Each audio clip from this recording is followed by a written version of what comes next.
কোথায় বসা হয়েছে? চেয়ারের উপরে? ওরে বাবারে, আয়েস করে বসা হয়েছে বুঝি। Good morning, good morning. শিঙে কি হয়েছে? এটা কি? আচ্ছা বসো, নো ডিস্টার্ব। শিংটা বলে ওর আজকেই ভেঙে গেছে, পরে বাবার কাছ থেকে শুনতে পেলাম। তো শুনে খুবই খারাপ লাগলো যে শিংটা সত্যি ভেঙে গেছে, মনে হয় ব্যথা পেয়েছে নাকি একটু একটু রক্ত বের হয়েছে। তবে হ্যাঁ, বিশাল বড় হয়েছে শিংটা, তো হয়তো এগুলো তারপরে খুলে পড়ে। মর্নিং বন্ধুরা, সবাইকে অনেক স্বাগত আর অনেক অনেক ভালোবাসা জানিয়ে শুরু করছি নতুন আরেকটা ব্লগ।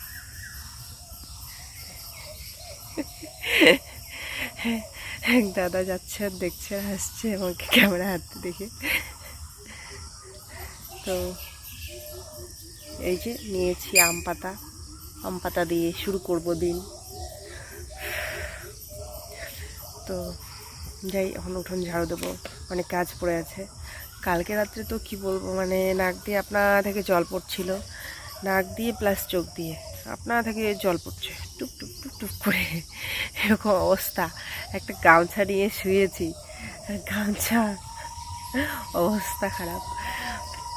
তো যাই হোক, এখন একটু মানে এখন ওই জল পড়াটা বন্ধ হয়ে গেছে, সকাল হয়েছে, ঘুমিয়েছি। তো এখন দেখি যে সকালে ঘুম থেকে উঠে দেখি যে জল পড়াটা বন্ধ, ওরকম অবস্থায় ঘুমিয়েছিলাম। তো চলো সাথে থাকো, আশা করছি ভালো লাগবে আজকের দিনটাও।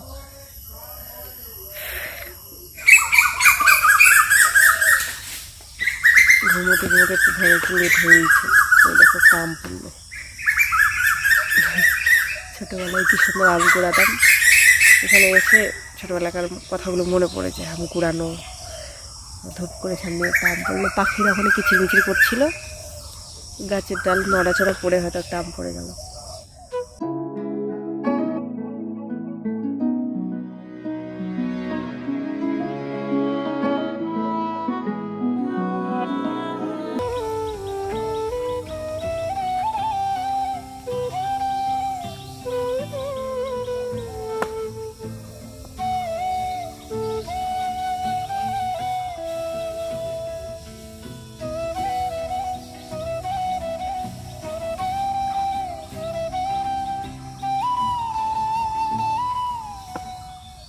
ওরা যে এতটা আদর বোঝে কি বলবো বন্ধুরা। দেখো একটুখানি হাত বুলিয়ে দিলাম, ও মানে গলা উঁচিয়ে উঁচিয়ে গা ঘেঁষছে আমার সামনে। তো এই যে আমটা দেখতে পেয়েছে এবারে, আমি বললাম চলো তাহলে, অনেক আম তো আমরা খাই, ওকেও একটা খাওয়াই। এরাও খায়, খায় না নয়, বাড়িতে যত আম আছে মানে এত আম তো আর খেয়ে শেষ করা যায় না, এরাও খায়। তো আজকে এটা দেখতে পেয়ে এটা খেতে চাইলো, তো বললাম চলো খেয়ে নাও তুমি। তো এমনি খেতেই পারছিল না, যেন ভেঙে ভেঙে দিচ্ছি, খেয়ে নিক।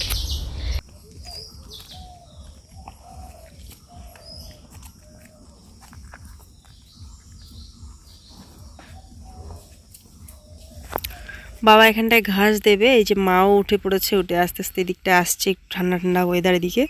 দেখো কত আম পড়ে রয়েছে, গাছ থেকে ধূপধাপ ধূপধাপ সব সময় পড়তেই থাকে।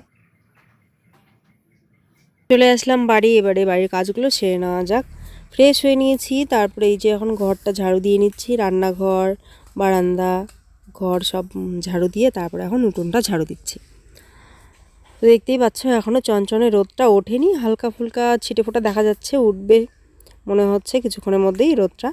তো যতক্ষণ রোদটা উঠছে না ততক্ষণ কাজগুলো করতে বেশ আরামদায়ক আর কি, করতে মানে ঠিক আছে, করতে ভালো লাগে। যেই না রোদটা উঠবে তখন মানে কি বলবো, গরমে থাকা যায় না, এত গরম পড়ে গেছে আজকাল। তো আমার ঝাড়ু দেওয়া কমপ্লিট। তো দেখো পুরো বাড়িটা এখন কি সুন্দর পরিষ্কার লাগছে। আর তার সাথে এই ফুলের গাছগুলো, এই মানে ঝুলানো ঝুলানো ফুলগুলো, পাতাবাহারগুলো বাড়ির সৌন্দর্যটা কিন্তু আরও দ্বিগুণ তিনগুণ বাড়িয়ে দিয়েছে বলো। তো এবারে এই যে বাসনগুলো ধুয়ে নেব, তার সাথে ডেকচিতে জলও নিয়ে যাব রান্নার জন্য, ভাত বানানোর জন্য। চায়ের বাসন টাসন সব ধুয়ে নিয়ে যাই, আর সমস্ত যত আবর্জনা আছে সব ওই বালতিটার মধ্যে তুলে রাখছি। তো এখানে বাথরুমের যে ড্রামটা আছে সেখানটায়ও জল তুলে রাখলাম, জল খালি হয়ে গেছিলো। আর তার সাথে এখানে কিছু কাপড় ছিল, সেগুলোকেও ধুয়ে নিলাম।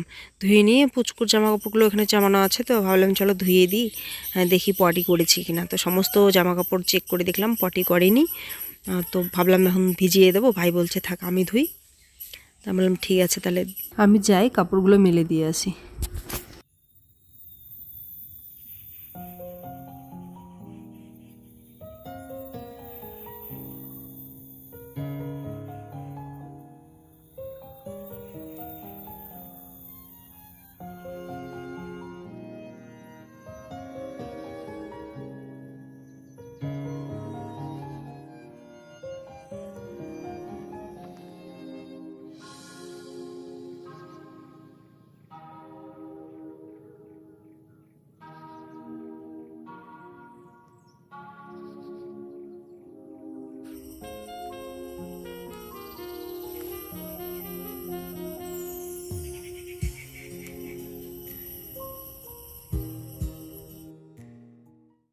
কাঁচা লঙ্কা শেষ হয়ে গেছে ঘরে, তো ভাবলাম চলো কটা নিয়ে যাই, রান্না তো করতেই হবে। রান্নার সময় তাড়াহুড়ো লাগে, তখন এসে নিতে পারি না।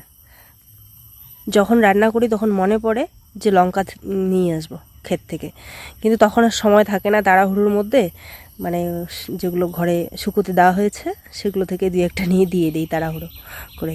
তো সেই জন্য ভাবলাম চলো আজকে এসছি যখন এদিকে সকাল সকাল, তো লঙ্কা নিয়ে যাই কটা। ব্যাস, বেশি নিয়ে লাভ নেই, পচে যায়। অল্প অল্প নেব, দরকার পড়লে আরও নেওয়া যাবে। এদিকে আসলাম যখন, তো ভাবলাম চলো দুটো পটলও নিয়ে যাই, ভাজা করে দিতে পারবো এখন সকালবেলার ভাতটা। মা আমি তো ওরা পটল ভাজা খেতে পারে।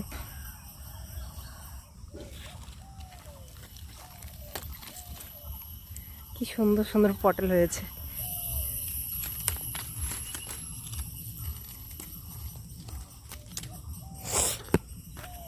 ব্যাস, এই যে পটল ক্ষেত নিয়ে নিলাম, লঙ্কা তারপরে হচ্ছে পটল 4-5টে, ব্যাস হয়ে যাবে এখনকার জন্য ভাজা।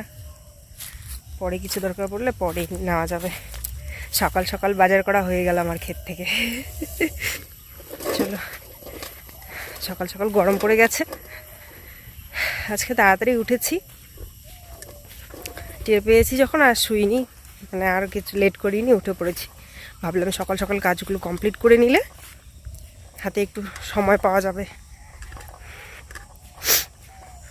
সেই জন্য তাড়াহুড়ো কাজগুলো শুরু করে দিয়েছি। এই যে এখন রোদ উঠছে, এখন গরম লাগবে, কিন্তু এতক্ষণ কিন্তু গরম লাগেনি। ঘুম থেকে উঠে এই সময়টা কাজ করলে পরে গরম লাগে না।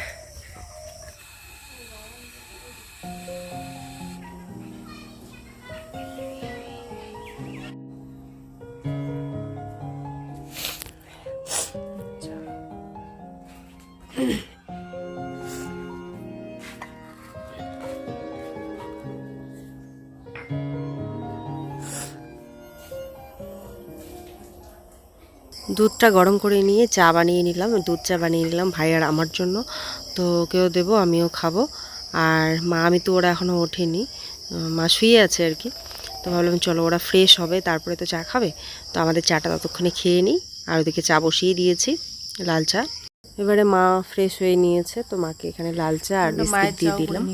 তো মা এখন খেয়ে নেবে। চাটা এখানে ঢাকা থাকলো, উঠলে পরে ওকে দেবো এখন। সবার চা খাওয়া আগে হয়ে যাক, তারপরে একবারে বাসনগুলো মাজবো, যে কটা বের হবে এখন। তো এদিকটায় ভাতও বসিয়ে দিয়েছি, আর সকালবেলা খাওয়া হবে আর দুপুরবেলা। সকাল আর দুপুরবেলার জন্যই ভাতটা করা হয় একবারে সকালবেলা। একবার 10টা বা 11টার দিকে খাওয়া হয়, তারপরে দুপুর 12টা-1টার দিকে খাওয়া হয়, আর তারপর রাত্রে তো আবার গরম ভাত করি। আজকে আবার না দুধ চাটা একটু বেশি হয়ে গেছে, আসলে চিনিটা বেশি করে দিয়ে ফেলেছি, তার জন্য দুধ দিয়ে দিয়েছি আরও। তো পরে ওকে বললাম যে দুধ চা খাবে, তো বললো হ্যাঁ খাবো। তো বললাম ঠিক আছে, পরে এই যে আজকে দুধ চাই দিলাম সেই জন্য।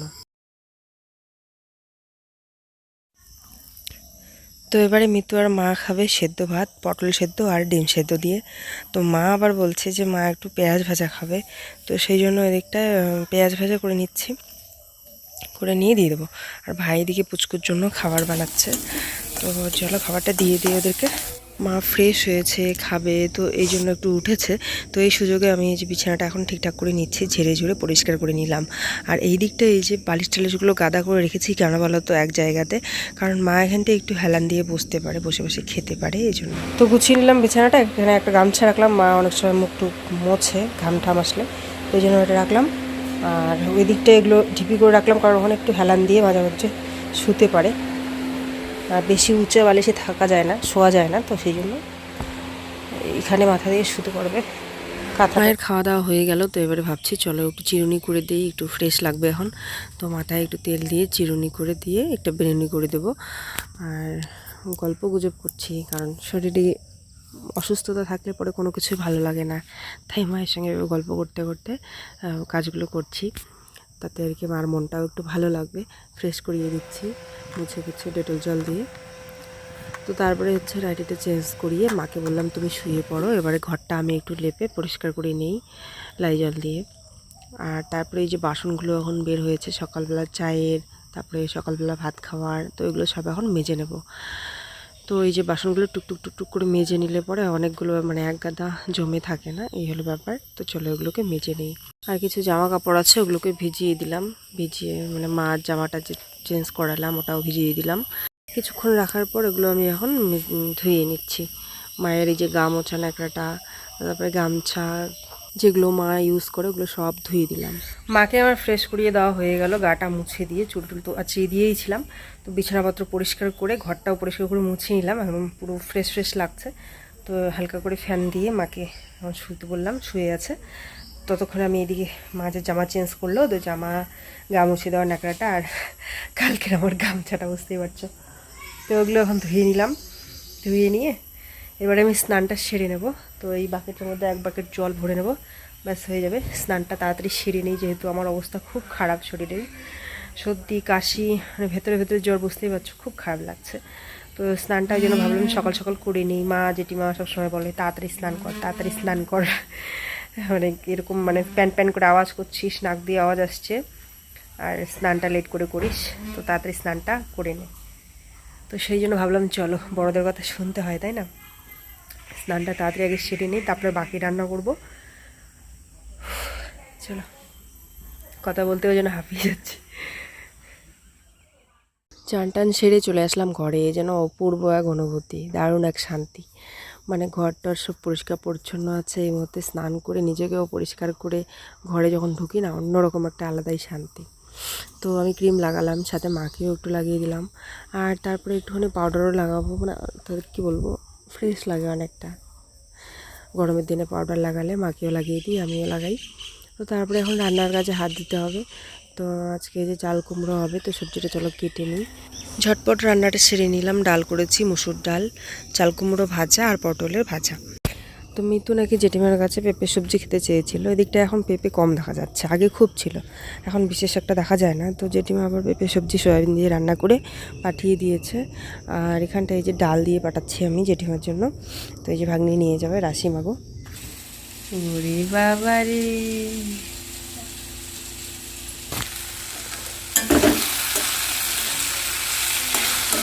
চাল কুমড়ো ভাজাটা হয়ে গেছে, এটা হলেই রান্না কমপ্লিট। চাল কুমড়ো ভাজা, ডাল, পটল ভাজা, আর এইখানটায় হচ্ছে এটা জেঠিমা সবজি দিয়েছে, কি বলে পেঁপে সয়াবিন দিয়ে সবজি। তো মেয়েকে দিয়ে দিলাম, এবারে ভাইকে মাকে দিয়ে দেবো, তারপরে খেয়ে দিয়ে তারপরে তোমাদের সঙ্গে শেয়ার করব আমার কালকের জীবনযাত্রা। কালকের না পরশু দিনের মনে হয়। তো আমরা বসে পড়লাম এখন খেতে। তো এই যে ভাত নিয়ে নিয়েছি, চাল কুমড়ো ভাজা, সয়াবিন পেঁপে সবজি জেঠিমার, পটলের ভাজা, ডিম অমলেট, ডাল থালার মধ্যেই নিয়ে নিয়েছি। তো গরম পড়ে গেছে, এখন ঠান্ডার তলা বসে চল খাবারটা খেয়ে নিই। আর সাথে নিয়েছি 4-5টা মতো দেখো গোলমরিচ, এগুলো আমাদের গাছের মনে হয়, আমাদের গাছ আছে জানো তো গোলমরিচের, আমি আগে কোনোদিন দেখিনি। তো বাবা চারা লাগিয়েছিল, পান পাতার মতো পাতাগুলো হয়। আর এই যে গোলমরিচ, আসলে হাঁচি আর কাশিতে গলাটা ব্যথা হয়ে গেছিলো, তো খাচ্ছি কালকে থেকে, অনেকটা রিলিফ পেয়েছি, তো সেই জন্য আবারও নিয়ে বসেছি।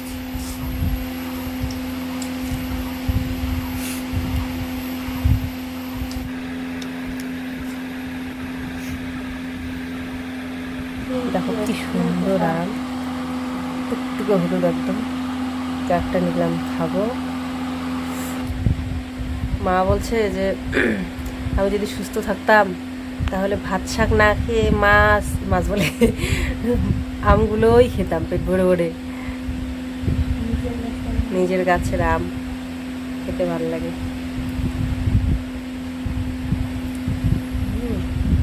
এটাও মনে হয় ভালোই আছে, এটাও মনে হচ্ছে ভালোই আছে। ওই গাছের সকালে একটা খেয়েছিলাম, একদম পোকা ছিল না, নাহলে তো বেশিরভাগটাই পোকা থাকে। আর এত মিষ্টি।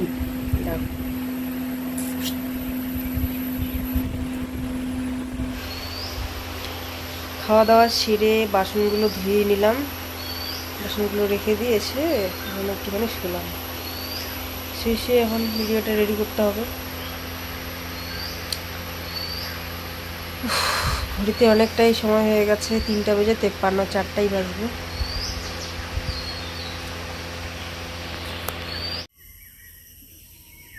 কি সুন্দর বিকেলটা দেখো, ছবির মতো লাগছে। বাবা এই যে গরুকে নাড়া দিয়ে দিল, নাড়িয়ে চাড়িয়ে দিচ্ছে আর কি।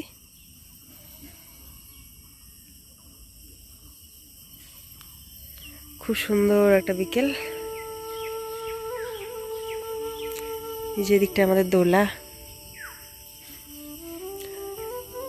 আর এই যে হচ্ছে আমাদের ক্ষেতের ক্ষেতের সামনে বসে আছি আমি। আসলে ভিডিওটা রেডি করছি, তো ভাবলাম চলো ভয়েসটা এখানে এসে দিই। আমার না একটু নিরিবিলি জায়গাতে ভয়েস দিতে ভালো লাগে। তোমরা জানোই আমি শ্বশুরবাড়িতে থাকলেও পিছনে যাই ভয়েস দিতে, এখানে থাকলেও এখানটায়, মানে কেউ না থাকুক তাহলে আমার ভয়েসটা দিতে ভালো লাগে। এখানে বসে পড়েছি, আয়েশ করে একদম ভয়েস দিচ্ছি।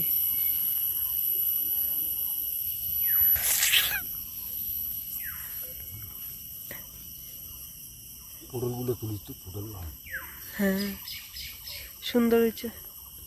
সঙ্গে আসলি বল।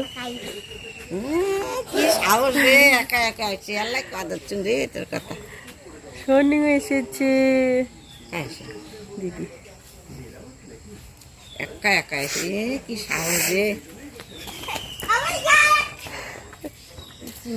এসে গেছে, এসে গেছে, বড় পিসিমণি এসে গেছে, ঘুমু গেছে, ঘুমু গেছে দেওয়ার জন্য। মনে করে যতবারে এসে ততবারে একাই বলে আসছে এর জন্য চলে আসলাম। কি গরম গরম পড়ে গেছে। আগে পিসি হচ্ছে তো পিসি পিসি আগে এ দেখো কে এসছে, বড় পিপিমণি এসছে, বড় পিমণি। আরেকজনে যে সেই ছাগলের বাচ্চা নিয়ে ব্যস্ত। হ্যাঁ হ্যাঁ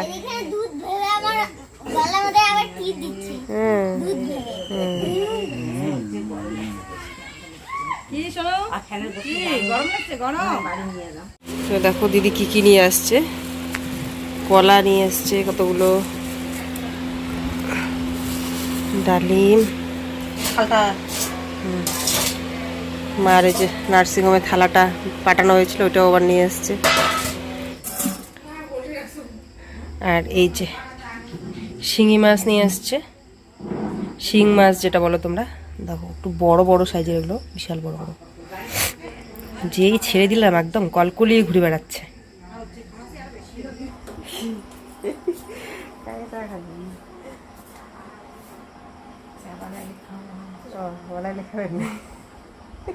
এই যে বড় পিমনির কোলে উঠেছে, ঘুমাচ্ছে। খাইলো এখন ঢেকুরের জন্য ওর মা অপেক্ষা করছে, তো ঢেকুর তো দিলই না, তো ঢেকুর দেওয়ার জন্য দুইটা আড়াইটা অব্দি ঘুমায়, দেখে আবার ঘুমায়। মুইও জাগিয়ে ততক্ষণ শুনে দিচ্ছ মুখের কাণ্ড করতে গেলা কালি রাইত কত রাতে কাইমাই করেছে। নিজে ফিল করতে পারি। আগের থেকে শুনেছি প্রেগনেন্সির সময় যেমন প্রেগনেন্সির সময় তো এগুলো একদম উচ্চে পড়তো। মুখটার ওই আমার কাছে ইয়ের ভিডিওটা আছে, শর্ট ভিডিওটা হোলির, এইগুলো তো একদম না মজা কি মুখটার গোল এই জায়গাগুলো আমি বুঝতে পারতাম যে এগুলো হ্যাঁ এরকম গোল হয়ে গেছে। আমি ভিডিওটা দেখি আরে বাপরে কি গোল হয়েছে। আর আমি এমন মোটা হয়েছি, সবাই আমাকে বলে এই তো মেয়ে হবে, মেয়ে লাফর। আমিও মনে মনে তাই ভাবছি। তো যাই হোক, এখন ঠিক আছে। যেটা অনেকে যেটাই ভাবে আসছে না, ওইটাই ভালো। হ্যাঁ, কিন্তু এখন আর ওই জিনিসটা হয় না। অনেকে ভাবে যে মানে ওই যে কি বলে ওটাকে, হার্টবিট দেখে বোঝা যায় ছেলে হবে না মেয়ে হবে।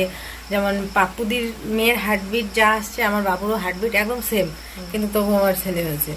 হার্টবিট, তারপরে অনেকে যে মোটা পাতলা, খাওয়ার রুচি, বমি, এগুলা দেখে বোঝে, এগুলা দেখে আর কি বলে আর বোঝা কি। যায় না সবসময়। কিন্তু এগুলো দেখে বোঝা যায় না, যেটা আর কি নসিবে ভগবান লেখে সেটাই হয়। এটাই হয় ঠিক, নসিবটাই হচ্ছে মেন।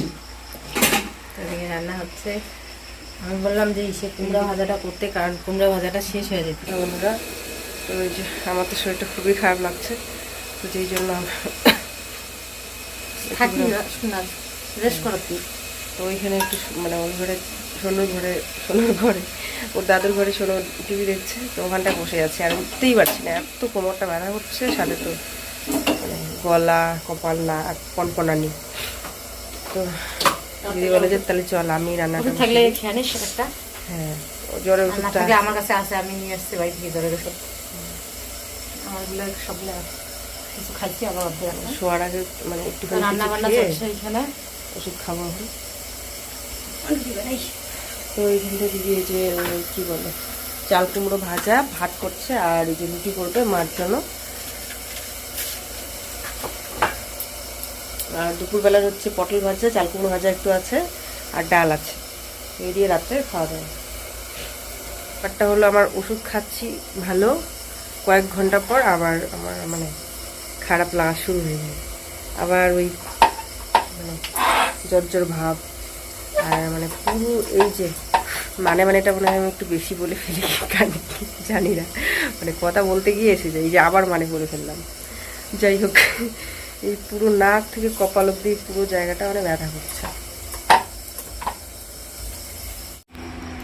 তো এই যে এখানটা মায়ের খাবার রেডি, রুটি আর লাল চা। তো দিদি এদিকটা মার জন্য রুটি চাও বানিয়ে দিল, তো মাকে এখন তুলে চলো খাবারটা খাইয়ে দিই, রাত্রে এই খেয়েই শোবে মা। তো মাকে খাবারটা দিয়ে ওষুধ শেষ হয়ে গেছে, তো ওদিকে সোনুকে খাবারটা দিয়ে দিলাম। দিয়ে আমি আর খেতে পারিনি, খারাপ লাগছিল, একটু শুয়েছি, 10টা সাড়ে 10টা বোধহয় হবে। তারপরে আর উঠতে পারিনি, এত জ্বর এসে গেছে। দিদি ওষুধ দিল, খেয়ে দিয়ে ঘুমিয়ে